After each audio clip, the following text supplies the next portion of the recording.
e deixa aos mortos o cuidado de enterrar seus mortos. Jesus, Evangelho de Mateus. Observamos Jesus em várias localidades, em Jerusalém, Jericó, nas aldeias do lago de Genezaré, o mar da Galileia, e em muitas circunstâncias, Jesus diz: vamos a outros lugares, às povoações vizinhas, a fim de que eu também aí pregue. Isto significa uma mudança de local e um desafio para quem ouve. Em virtude das caminhadas por pisos, apresentando dificuldades de obstáculos, sol, frio, pedras, perigos.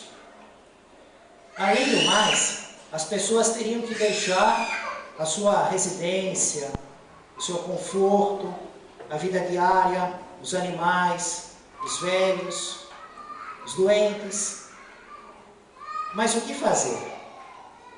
Estar diante de um homem que cura um cego de nascença,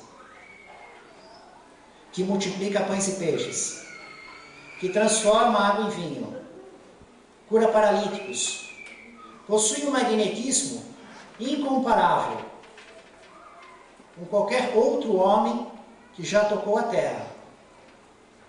Você fica ou você vai? Qual é o teu esforço? Como não seguir Jesus?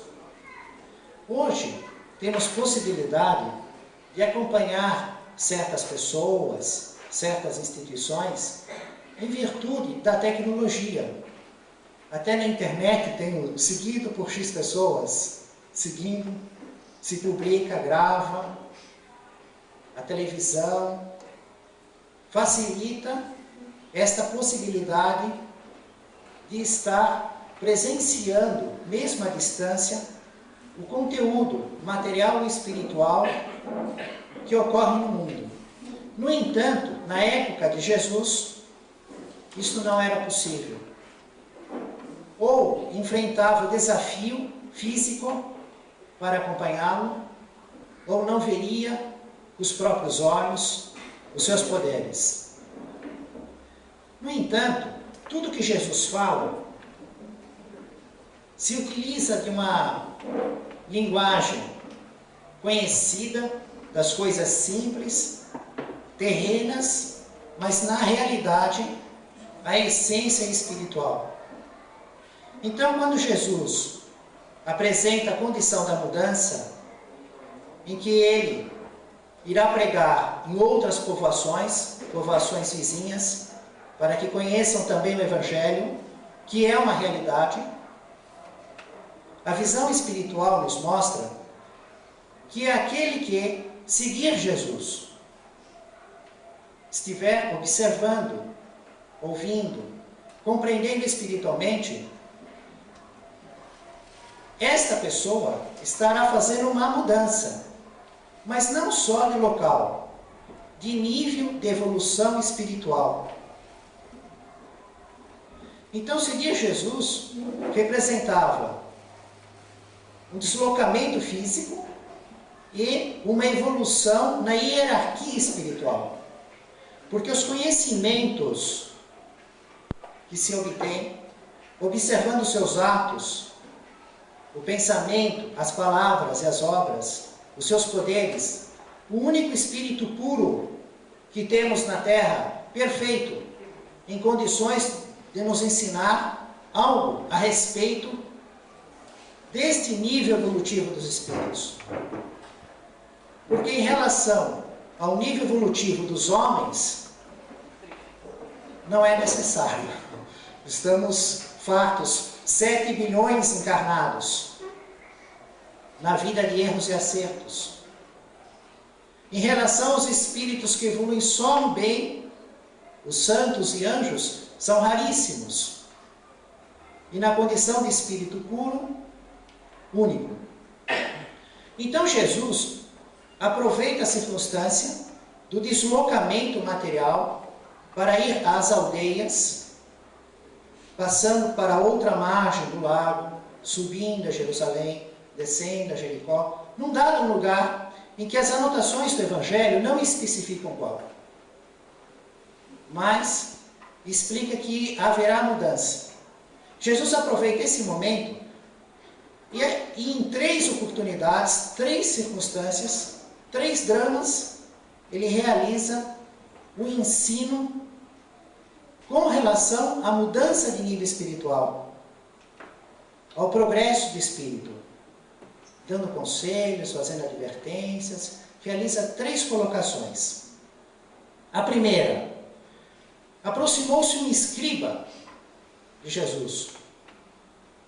O povo todo está convidado, a multidão inteira. Uns irão, outros não. O mesmo ocorre hoje. Mas um escriba aproximou-se de Jesus e disse: seguir-te-ei para onde fores. Não só aquele momento de uma aldeia, de um deslocamento. Diz esse escriba que para qualquer lugar, a qualquer distância, com qualquer dificuldade. Este fato chama muita atenção, porque Jesus caminhava com uma multidão, predominantemente pobre, uma grande parte também impuros para os judeus, pecadores, alguns pescadores, simples, humildes, e um escriba era um homem de um poder, de um status muito elevado. Os judeus, desde os 5 anos, ouviam a lei, a Torá, a lei e os profetas, ouviam. Mas para ler e escrever, tinha que, a partir dos 13 anos, ir na escola em Jerusalém. Já era um esforço, um trabalho, um custo, um poder muito superior àquelas pessoas que apenas conheciam por ouvir. Sabia ler, sabia escrever. Inclusive nas sinagogas, ao tempo de Jesus, havia a tradução da lei. Porque Moisés escreveu no hebraico, na época de Moisés, o hebraico, vamos dizer, bíblico, da época de Moisés, 1000 anos depois, com toda a mudança dos usos e costumes, do período de cativeiros na Babilônia, na mistura da língua, o siríaco. Logo, falavam de um outro jeito, o aramaico. Era necessário, então, ler a lei, como na época escrita por Moisés, e traduzir para que os próprios judeus entendessem o que estava falado na lei. O escriba. No entanto, Jesus, conhecendo o que se passa no coração de cada um, as suas intenções, os seus objetivos, e sabendo o motivo por que esse escriba estava seguindo Jesus. Por que seria? Alguns estariam seguindo Jesus por curiosidade. Achavam espantoso um cego passar a ver, um paralítico levantar e andar. Queriam ver mais fenômenos, todos os que pudessem ser vistos, porque ficavam deslumbrados com a beleza dos fenômenos. Outros buscavam a facilidade. Houve um dia que ninguém precisou ir atrás de comida. Receberam uma fartura enorme de pães e peixes e ainda ficaram 12 cestos cheios. Imagina, não tem que pescar, colher o trigo, moer, fazer a massa, assar o pão. Outros buscavam a vida espiritual, desenvolver suas virtudes, combater suas imperfeições, agradar, obedecer a Deus do modo como que Jesus interpretava a lei. No entanto, existiam aqueles que buscavam seguir Jesus pensando nas riquezas materiais. Quanto vou ganhar seguindo este homem? Todos esses poderes, que fortuna vão atrair? Como vou explorar essa circunstância? Ele será o novo rei, o rei de um mundo que não terá fim. E qual é o meu cargo? Ministro da Economia. Buscavam riquezas materiais, o desejo de posses.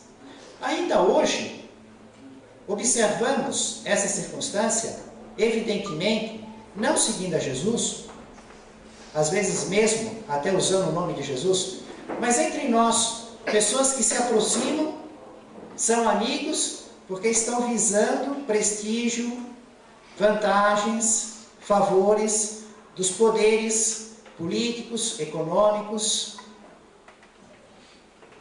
Então Jesus, conhecendo o coração desse escriba, nos deixa bem claro o primeiro ensinamento desta questão de segui-lo, não buscar as riquezas materiais. E responde para o escriba: as raposas têm covis, e as aves do céu têm ninhos, mas o Filho do Homem não tem onde reclinar a cabeça. Até se formos observar o pé da letra, não está escrito aqui nem pedra. Não está aqui, ele tem uma pedra. E a pedra era a coisa mais comum de todo aquele caminho que tem. Era pedra, muita pedra. Nenhuma pedra. Não tem onde reclinar a cabeça. Mostrando para o escriba que se a pretensão fosse riquezas materiais, certamente ele ficaria desiludido, desapontado, porque não é esse o objetivo da evolução espiritual.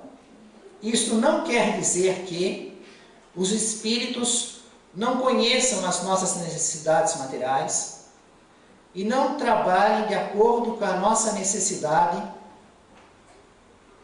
das requisições básicas da vida diária. Há uma passagem interessante a respeito disso, em que Allan Kardec conversa com um dos espíritos, e o espírito diz assim: se eu não me preocupasse com as tuas necessidades materiais, então eu estaria dizendo que eu não te amo. Como? Se eu te amo, eu me preocupo com as suas necessidades materiais. Elas existem, estão presentes, estamos cientes e estamos trabalhando para te auxiliar dentro daquilo que é adequado para o seu roteiro de missão, prova e expiação na sua vida neste momento. Agora, isto é uma circunstância diferente do que buscar o poder espiritual, buscar o caminho espiritual para gerar caixa, resolver os problemas financeiros, buscar as satisfações, os caprichos, as ambições. É uma circunstância diferente. No livro Os Mensageiros, do espírito André Luiz, através da psicografia de Chico Xavier, temos no capítulo 8, com o título O Desastre de Acelino. Este livro é muito interessante. Quase todos nós assistimos o filme Nosso Lar e lemos o livro O Nosso Lar. E sabemos, resumidamente, assim por alto, que a experiência dele próprio, André Luiz, que era um médico, que não tinha uma vida de preocupação espiritual, que desencarna, que fica aproximadamente 8 anos no umbral, nas regiões de sofrimento, depois é levado para Nosso Lar, quando ele faz uma prece muito comovida, reconhecendo o autor da vida, o poder de Deus, apelando para a misericórdia divina. Em Nosso Lar ele recebe o tratamento na câmara espiritual, se recupera. Depois realiza visitas no seu antigo lar na terra, encontra sua esposa casada, perfeitamente ajustada com o segundo marido, os seus filhos com as ideias bem desordenadas, conflitantes, e ele se desapega, ele quebra aquela concha do caramujo, que qualquer coisinha se esconde na casca, e quando se sente seguro sai, e vive sempre em função daquilo lá que ele transporta consigo, é a proteção, é a vida, é o mundo dele. Ele quebra aquilo e começa então, no segundo livro, mostrando a nova circunstância dele, desejoso de serviço, e o levo exatamente no Centro de Mensageiros. O que é o Centro de Mensageiros? É um lugar em que eles preparam espíritos que têm o conhecimento da vida espiritual, a semelhança do que está na codificação espírita de Allan Kardec, e são preparados espíritos para a encarnação. E esse conceito estava muito longe do conhecimento de André Luiz quando ele estava encarnado.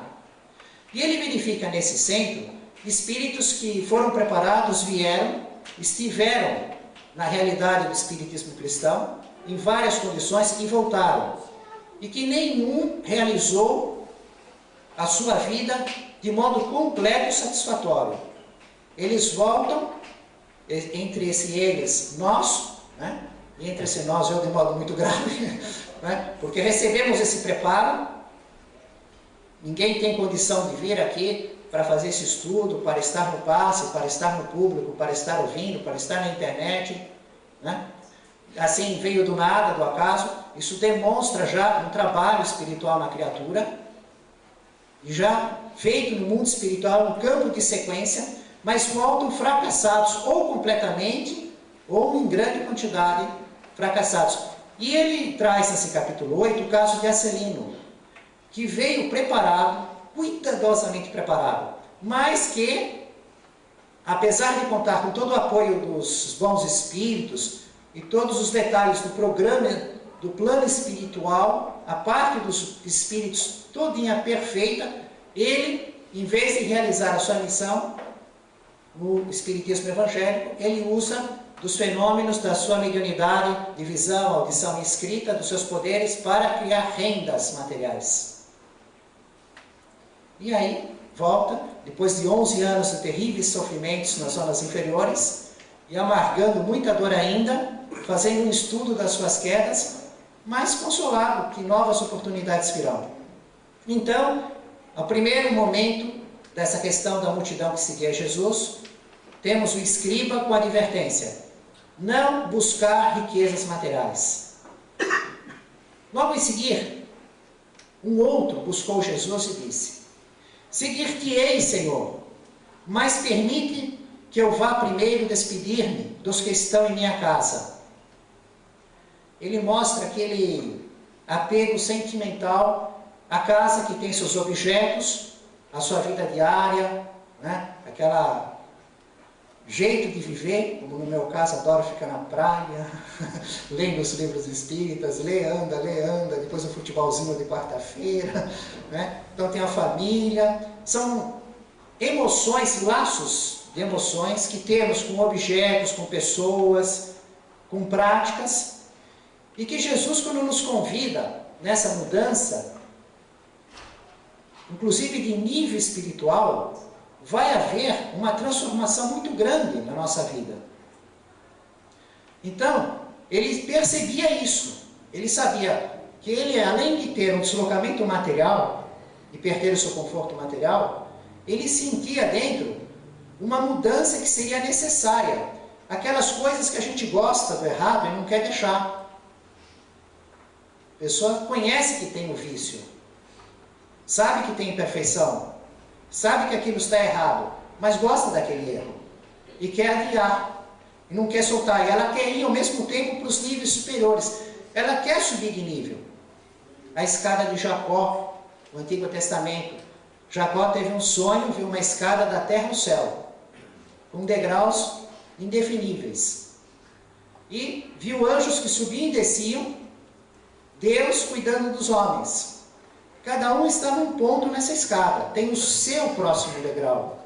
É um dever subir esse degrau, mas para subir esse degrau precisa fazer o quê? Esforço, porque a escada que Jacó vê é uma escada mesmo, não é escada rolante. Não é você subir e ela te leva, escada rolante, você sobe aqui e ela te leva para o céu. Não, é a escada parada. Nós vamos subindo, degrau a degrau. Cada degrau tem uma distância e tem uma altura.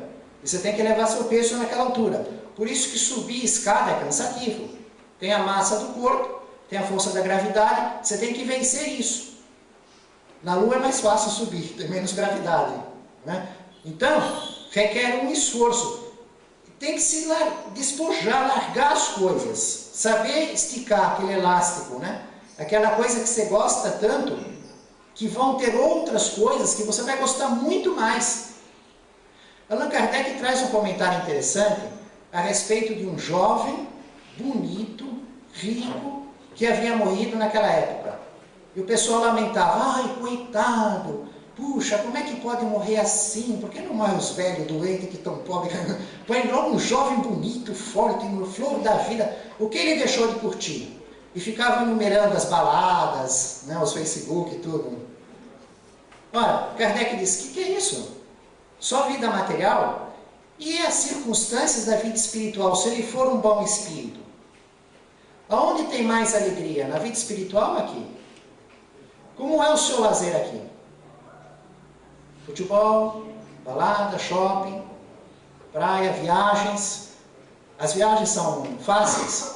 Enfrenta congestionamento, buraco, pedágio, não volta avião, greve, cada cadeirinha lá. Vai lá para Israel, que aquele voo até a Europa, conexão na classe econômica, você vai ver o que acontece com a perna, o pé fica andando. Né? Aqui tudo é complicado. E depois entrar no passaporte, no controle da alfândega.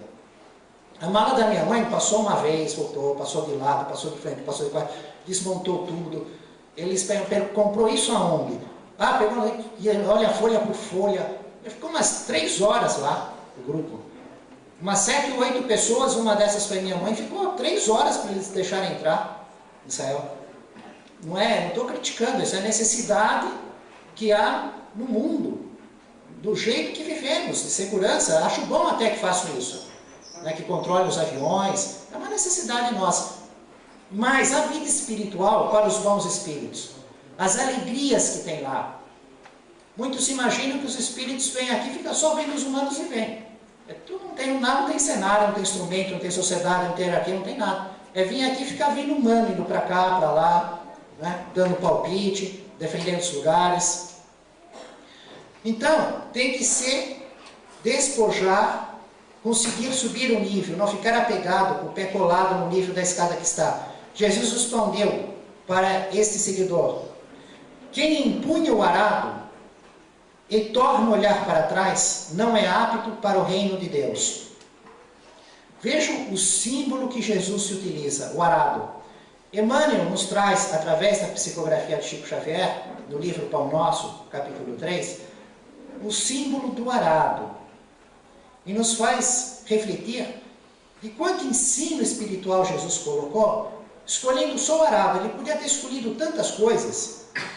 A lei tem 613 mandamentos escritos. Alguns contam 619, mais de 600. Tem mais a lei oral.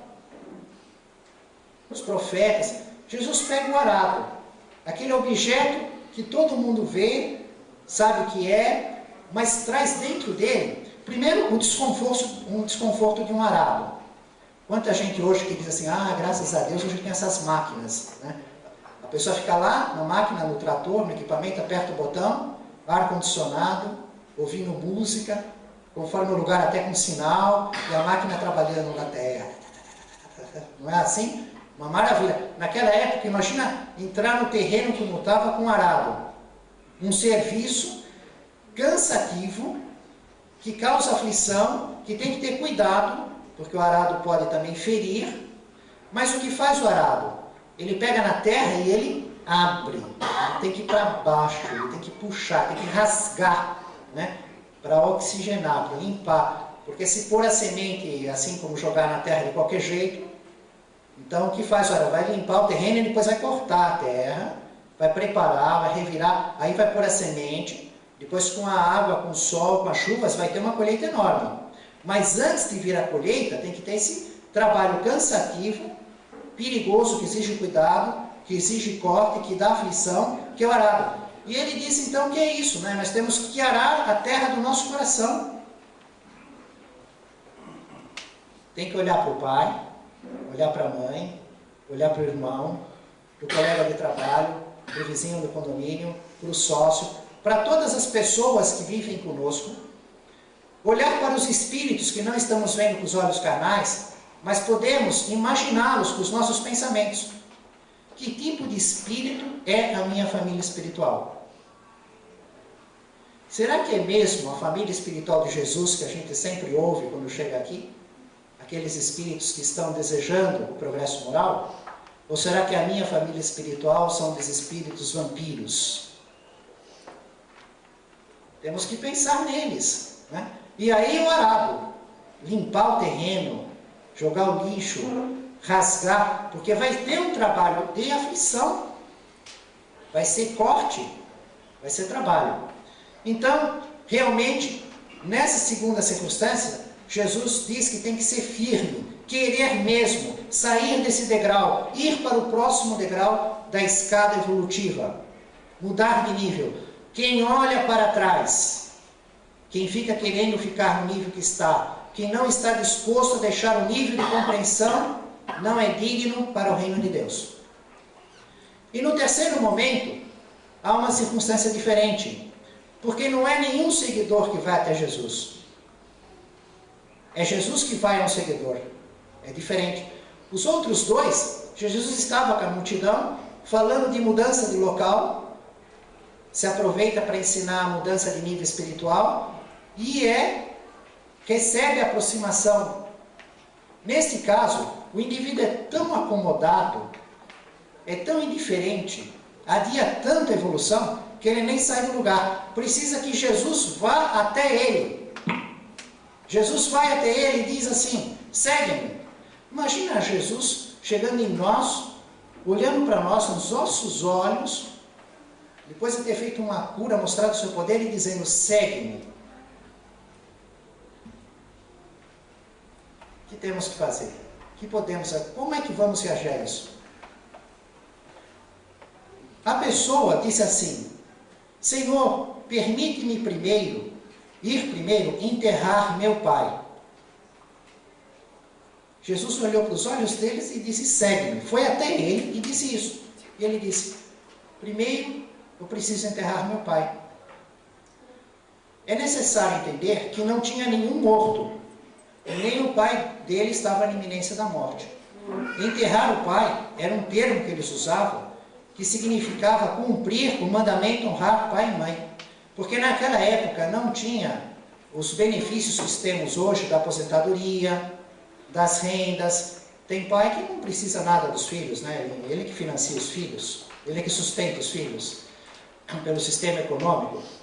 Mas naquela época, que era o trabalho físico da pessoa, o suor do rosto, para plantar, para os animais, para a água, para a pesca, para tudo. Então as pessoas iam ficando doentes e dependentes. Por uma questão de caridade, vem a lei por Moisés honrar pai e mãe, que significava que a pessoa tinha um compromisso de auxiliar, de observar, de acompanhar, de não simplesmente se muda e nunca mais quer saber de nada em relação aos pais e mães. Naquela época não tinha o telefone celular, não havia os meios de comunicação, era muito difícil. Uma viagem, uma ida à festa de Jerusalém para cumprir as festas de peregrinação, já deixava vários dias os pais que não pudessem ir por doenças, por idade avançada, pelas dificuldades da caminhada. Então, era necessário viver nesse contexto, porque a morte para os judeus, ela tinha um ritual solene. Um morto, o que se fazia perto dele, não era assim que dava para ficar naquela multidão, vendo Jesus fazer curas, falando, conversando com os outros dois, e tinha um morto e tinha uma pessoa lá, e ninguém sabia, e ele não falava nada. Não tinha essa possibilidade. Morte, ela vinha acompanhada de um ritual solene. Os judeus não cremavam corpos. Os judeus não embalsamavam corpos. Eles lavavam, passavam um óleo, ungiam com óleo, com perfume, com ervas aromáticas, enrolavam com longas tiras de pano. Por isso que nós vemos Lázaro, quando é trazido de volta, né, sempre com aqueles panos brancos, enfaixava a cabeça. Então, eles sepultavam em pedras, fechavam com pedra, caiavam de branco para mostrar que tinha um cadáver e que não podia ser tocado aquele lugar, porque entrava em impureza ritual. Tocar o lugar que tinha um cadáver, tocar o cadáver, era impureza ritual. Então eles caiavam para avisar. Eles tinham que chorar muito, desesperadamente. Se fosse rico, pagava para alguém chorar ainda mais. Se vestir rasgado, andar descalço, sujo, com cinzas. E até eu vi algo que eu não quis mexer muito com esses detalhes, lá no templo de Jerusalém, não sei se é de agora ou se era de que tempo, que quem estava de luto entrava por onde todo mundo estava saindo, depois saía por onde todo mundo estava entrando, para mostrar que estava de luto. Ouvi uns comentários assim. Mas o que importa é que a pessoa no luto, ela tinha que assim, mostrar muito forte, com gritos. Tinha os flautistas. Há uma anotação no Antigo Testamento, Miqueias, que tinha que raspar barba, cabelo, cabeça, né? E não havia nada disso. A pessoa estava lá, não estava chorando, gritando. Os sepultamentos eram rápidos, pouco tempo. Em Atos dos Apóstolos, nós temos um caso de um casal que ele foi enganar, foi falar uma falsa informação, caiu morto, já foi sepultado. Quando a mulher chegou, também falou, também morreu. Quer dizer, em pouco tempo já era sepultado, com aqueles gritos, aqueles choros, aquela lavagem. Não havia nada disso. Ele simplesmente usou como desculpa, como argumento. Ele queria adiar o compromisso. Adiar o compromisso.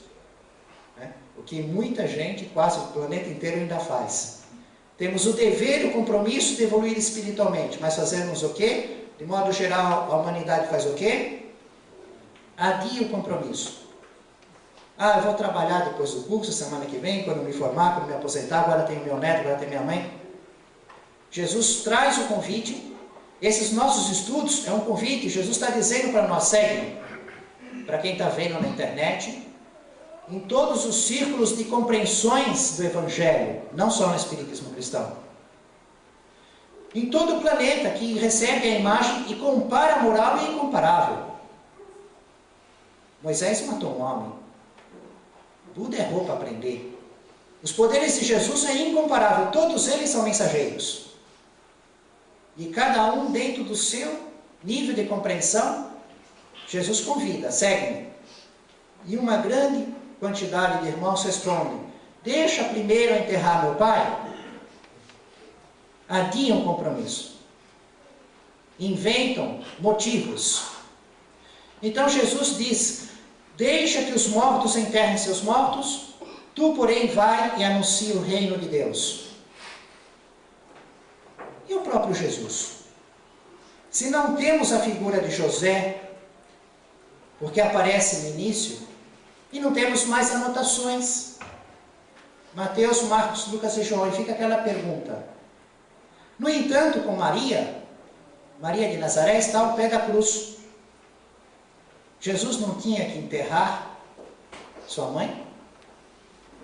Não honrava Jesus, o Espírito perfeito, honrar pai e mãe? E como ele andava a todos os lugares, e se ausentava, ia e vinha, e ela não podia acompanhá-lo sempre? Não estava Jesus cumprindo? Ao pé da cruz, o que acontece? Ela está no pé da cruz, na crucificação, Jesus crucificado, Maria e João, o discípulo amado. Jesus diz, mulher, eis aí teu filho. Olha para João. Eis aí tua mãe. Nesse momento, ele está fazendo o trabalho de enterrar pai e mãe. Na verdade, quem está morrendo é ele. O corpo que ele usa, é aquele corpo que vai ser sepultado. Mas ele está tomando as providências, porque ele percebe que carnalmente não estará mais animando aquele corpo, na personalidade de Jesus de Nazaré. Aquele trabalho que ele realizou durante sua vida, tomando conta, tomando suas providências, embora não estejam anotados no Evangelho. Então ele passa a continuidade para João. E diz para sua mãe, mulher é um termo que hoje foge um pouco, na realidade, o contexto realmente, porque parece falta de respeito. A gente fala mulher, a gente pensa uma coisa. Na verdade, o termo que Jesus falou seria traduzido mais corretamente como querida mamãe, eis aí teu filho. Seria assim, né? Senhora. Não tem nenhum ponto de falta de respeito, de indiferença. A tradução, o significado do termo, andando nos milênios e traduzindo sempre do mesmo jeito, a mesma palavra. No entanto, a essência, o sentido era de amor no coração. Então ele diz para sua mãe, quem é seu filho, diz para João quem é sua mãe, e completa a sua missão na parte carnal, honrando o pai e mãe, enterrando sua mãe, do modo judeu de falar, no simbolismo deles. Embora ela vai continuar viva. O livro Acorde Ajuda, o espírito Emmanuel, na psicografia de Chico Xavier, o livro é fonte viva, não Acorde Ajuda. Acorde Ajuda é a lição que estamos estudando, a lição 143 do livro Fonte Viva. Estuda realmente esta passagem: segue-me e deixa aos mortos o cuidado de enterrar seus mortos. O centro do nosso estudo de hoje. E é interessante que Emmanuel, logo de cara, no primeiro parágrafo, nas primeiras letras, já dá um show. Ele já traz uma palavra no contexto, só isso daí já vale tudo. Ele diz assim: Jesus não recomendou ao aprendiz que deixasse aos cadáveres o cuidado de enterrar os cadáveres. Olha que interessante, Jesus não falou para ele, deixa o cadáver enterrar o cadáver. Ele falou, deixa o morto enterrar o morto. Porque é diferente. O que é um morto no livro da Torá? Já vimos várias vezes. É evoluir com o sofrimento. É desobedecer a Deus. É o cenário de Adão e Eva que comem do fruto da árvore do conhecimento do bem e do mal, que é expulso do paraíso e que aí passam a viver com dor, a dor do parto, o suor com o trabalho do rosto. Evoluir, eles continuam vivos. Deus diz, comam desse fruto, o bem e o mal, e vão conhecer a morte. Se todos os outros frutos são do bem, fica aqui com todas as satisfações. A cobra disse para Eva, vocês não vão morrer. E não morreram carnalmente mesmo, mas foram expulsos do paraíso e passaram a viver com dor. É viver com sofrimento. O espírito não tem como morrer, mas tem como viver com sofrimento. O corpo carnal tem nascimento, vida e morte, matéria orgânica que organiza e desorganiza. O espírito não, ele foi criado como um princípio inteligente e não tem fim, é para sempre. E a condição é evoluir com dor ou evoluir com amor, com prazer.